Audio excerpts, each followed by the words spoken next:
Osibyo tano munange kwaniriza ku alipota y'embeera y'obudde okuva mu kitongole ky'eggwanga ekivunaanyizibwa ku by'embeera y'obudde omwanjuzi Agnes Nalukwago.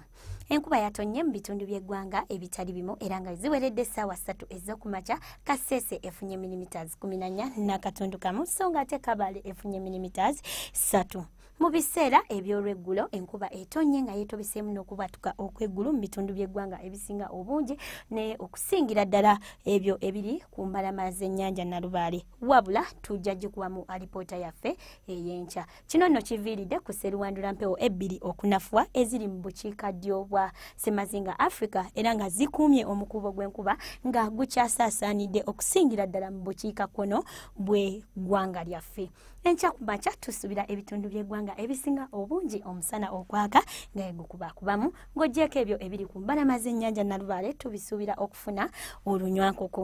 Olwenno olweggulo tusuubira ebitundu ebyo ebyaluwa nga okiribita odda ettololo okufuna enkuba. Olwenno mu Kotido ebbugumu lijja tukira ddala ku Celsius 31 ku mbalama z'ennyanja Nalubaale tusuubira ebbugumu okutukira ddala ku Celsius 27 era ng'omusana gujja kwaka nga gukubakubamu so nga ate mu nsozi ez'e Kabale tusuubira ebbugumu okutukira ddala ku Celsius 22 era nga neeyo tusuubira okufunayo ku nkuba.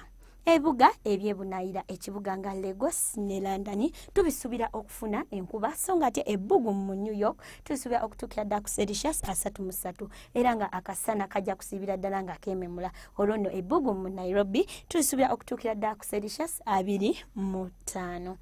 Ebyo bye tusobodde okufunirayo sigala nga yekumira ku Star TV emunyenye y'eggwanga.